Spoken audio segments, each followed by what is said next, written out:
Dalam nama Bapa dan Putra dan Roh Kudus. Amin. Bapak, Ibu, saudara-saudari yang dikasihi oleh Tuhan, mungkin ada di antara kita yang bertanya, bagaimana mungkin Allahnya orang Kristen bisa disebut sebagai satu atau monoteisme, sementara mereka percaya bahwa ada 3 pribadi dalam diri Allah. Bukankah rumus matematika itu sangat logis? 1 ditambah 1 ditambah 1 sama dengan 3 hasilnya. Kalau dilihat dari sisi matematis, sebenarnya doktrin Trinitas atau Tritunggal adalah doktrin yang sangat logis. Untuk menggambarkan Allah Tritunggal dalam pandangan kekristenan, kita tidak menggunakan rumus pertambahan, melainkan perkalian. Sehingga 1 dikali 1 dikali 1 sama dengan 1. Ada 3 buah angka 1 yang berbeda, namun hasilnya tetap 1 jika dikalikan. Jadi secara matematis hasilnya sangat logis. Namun tentulah penjelasan itu tidak mencukupi bagi kita. Harus ada landasan teologis dan biblis yang berdasarkan pada ajaran Gereja Kudus. Kuncinya adalah ketika kita berbicara tentang doktrin Trinitas, kita tidak sedang membicarakan angka-angka, melainkan kualitas yang ada dalam diri Allah. Dan itulah yang hendak kita lukiskan dengan bahasa kita yang sangat terbatas ini.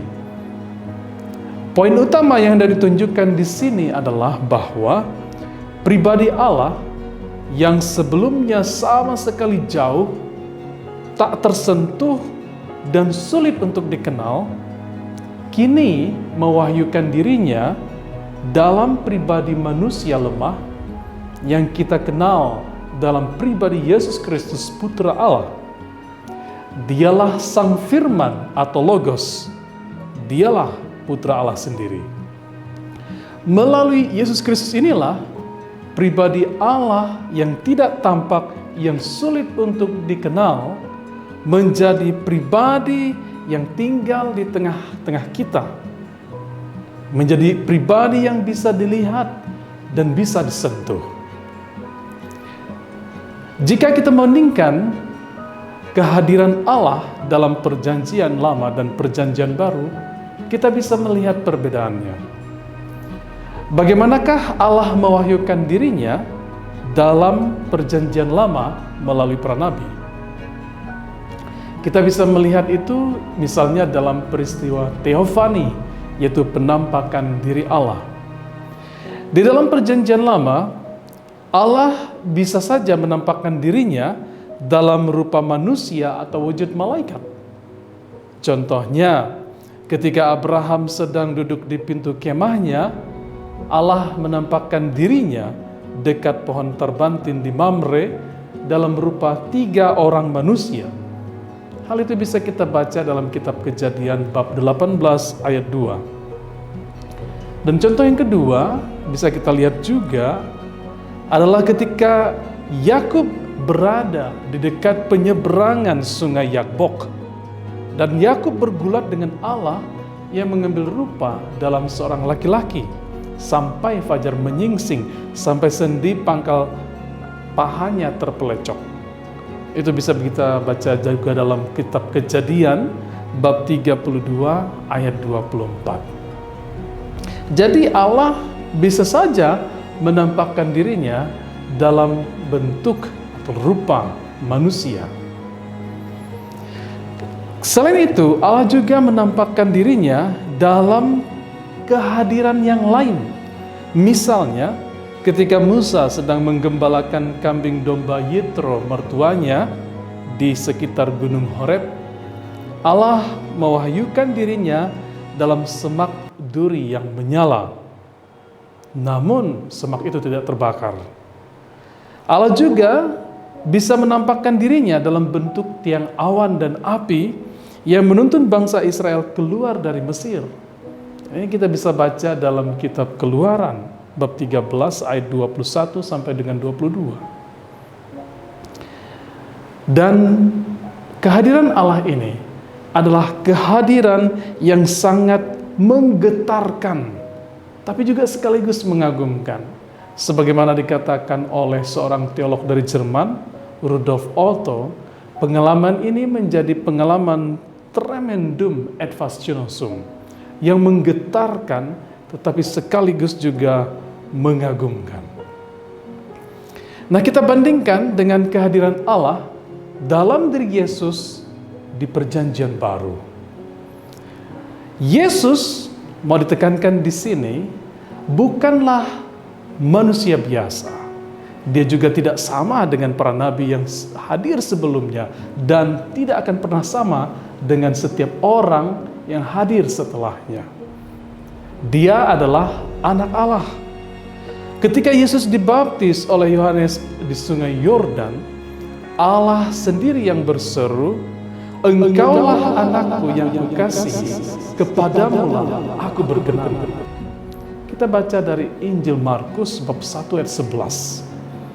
Itu menunjukkan bahwa Allah mengakui bahwa dalam diri Yesus, putranya itu, dia berkenan untuk menyelamatkan dunia. Dan itu adalah misi perutusan yang diberikan oleh Bapa kepada putranya. Dan apa kata Yesus tentang dirinya sendiri? Kita bisa baca dalam perikop-perikop Injil Yohanes. Misalnya dalam Yohanes 10 ayat 30 dikatakan bahwa Aku dan Bapa adalah satu. Juga di tempat lain dikatakan, barang siapa telah melihat aku, ia telah melihat Bapa. Yohanes 14 ayat 9. Apa yang mau dikatakan di perikop-perikop Injil Yohanes ini?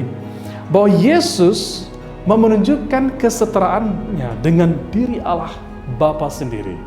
Dan itu keluar dari mulutnya. Dan lanjutnya, dalam Injil Yohanes bab 8 ayat 58 dikatakan, sesungguhnya sebelum Abraham jadi, aku telah ada. Demikian kata Tuhan Yesus. Wow, luar biasa. Maka Bapak, Ibu, Saudara-saudari, teman-teman yang terkasih dalam Tuhan, kepribadian Allah yang kita kenal dalam diri Putra Allah ini, yang tampak dalam pribadi Yesus, bukanlah pribadi yang sembarangan. Dia adalah Putra Allah yang Maha Tinggi, Firman yang menjadi manusia, Logos. Dia telah ada sebelum adanya waktu, sebelum dunia dijadikan, sebelum Abraham ada, dan dia akan tetap ada sampai akhir zaman. Keberadaan Putra Allah, Yesus Kristus yang kita kenal sebagai Tuhan, yang menjadi manusia adalah kehadiran dari Alfa sampai Omega, kehadiran dari awal sampai akhir, tidak berkesudahan. Dia hadir menemani kehidupan kita manusia. Maka kehadiran Tuhan adalah kehadiran yang luar biasa.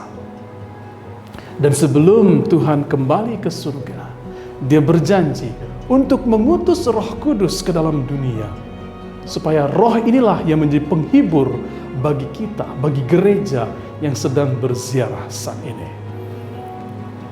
Melalui peristiwa Tritunggal Maha Kudus yang menampakkan dirinya dalam pribadi Yesus, kita mau belajar bagaimana kita juga dipanggil untuk menjadi serupa dengan kekuatan Tritunggal Maha Kudus ini.